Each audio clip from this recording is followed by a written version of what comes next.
Hello everyone, कैसे हैं आप सब लोग। आशा है कि सभी लोग अच्छे होंगे। आज हम बात कर रहे हैं रिस्क मैनेजमेंट के कंटिन्यू नेक्स्ट पार्ट की, जिसमें हमने पिछली वीडियो में बात की थी कि अगर यदि हम ट्रेड लेते हैं तो हमारा रिस्क कितना होगा और उस पर रिवॉर्ड कितना होगा।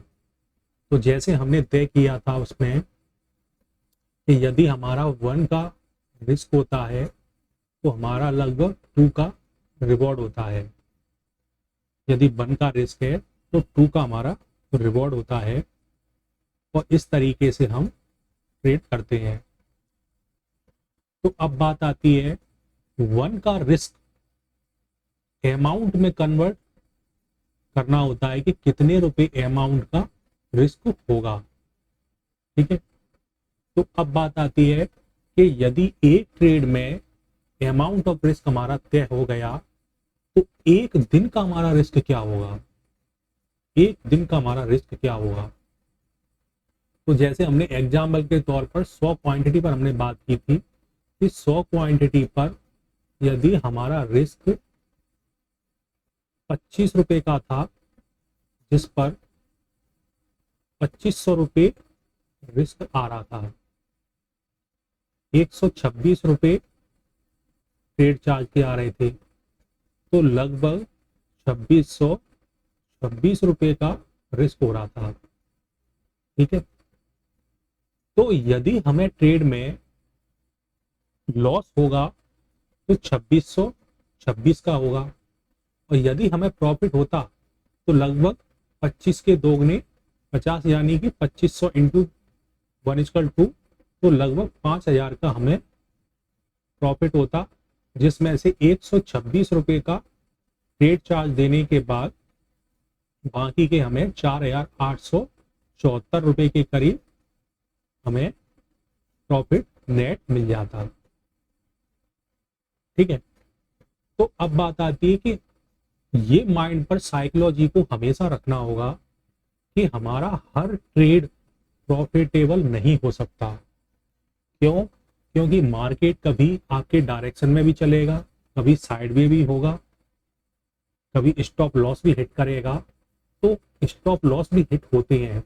यदि स्टॉप लॉस का हिट होने का डर रहेगा तो ट्रेड में कभी भी टारगेट प्राप्त नहीं कर पाओगे। स्टॉप लॉस हिट होने का डर रहेगा तो टारगेट कभी भी प्राप्त नहीं कर पाओगे।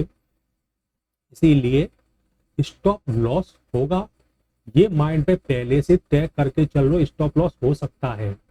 जब ट्रेड में एंट्री किए यदि हमारा ट्रेड नहीं चला तो हमें ट्रेड में लॉस हो सकता है, तो ये हमें पहले से सोच के चलना होगा। ठीक है, तो अब बात आती है यदि हमें ये लॉस होता, यदि हमें ये लॉस होता तो मान लो कि इस प्रकार से हमें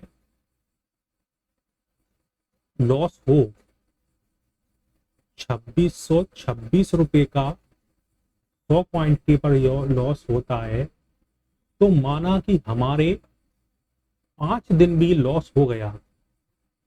ट्रेड में किसी दिन साइडवे हुआ, 2 दिन मान लो हमारा लॉस हिट ही हो गया, सेटअप में लॉस हिट हुआ, साइडवे की वजह से हमारा ट्रेड नहीं चला, और मान लो किसी कारण से 5 ट्रेड हमारे लॉस के हो गए, तो हमें कितने का लॉस हो जाएगा। लगभग हमें 13,130 रुपए का हमें लॉस हो जाएगा। ठीक है, 13,130 रुपए का लगभग लॉस हो जाएगा।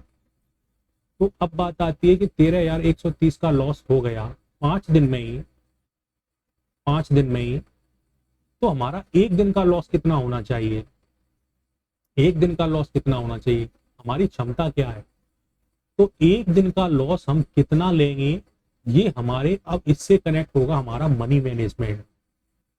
हमारा मनी मैनेजमेंट कि हमारे पास ट्रेड करने के लिए मनी कितनी है और हम उसमें से कितनी मनी को ट्रेड में यूज कर सकते हैं, उसमें से कितना हम लॉस ले सकते हैं। इसके लिए हमें मनी मैनेजमेंट की सहायता लेनी होगी। बिना मनी मैनेजमेंट के ट्रेड का मैनेजमेंट, एक दिन के ट्रेड लॉस का मैनेजमेंट नहीं सही से लग पाएगा।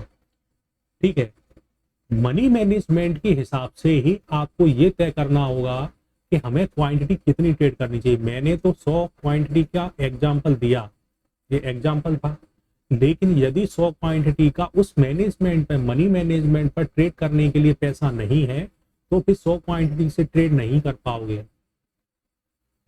100 क्वांटिटी पर ट्रेड नहीं कर पाओगे। क्यों? पैसा ही नहीं है, इतना पैसा ही नहीं है। तो मनी मैनेजमेंट आपके एक दिन के ट्रेड लॉस के लिए अहमियत रखता है कि एक ट्रेड में कितना लॉस लिया जाए और कितनी क्वांटिटी से ट्रेड किया जाए। क्या 100 से ही किया जाए? पैसे नहीं है आपके पास तब भी 100 से किया जाए? तो ऐसा नहीं हो सकता। बिना मनी मैनेजमेंट के आप क्वांटिटी भी डिसाइड नहीं कर सकते। तो मनी मैनेजमेंट से ही क्वांटिटी डिसाइड होगी और मनी मैनेजमेंट से ही ट्रेड का रिस्क मैनेजमेंट डिसाइड होगा।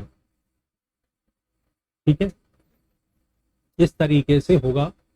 तो हम इस पर बात करेंगे, मनी मैनेजमेंट पर बात करेंगे। तो हम नेक्स्ट वीडियो में मनी मैनेजमेंट पर बात करेंगे। तब तक के लिए चैनल को लाइक करें, शेयर करें, सब्सक्राइब करें। धन्यवाद।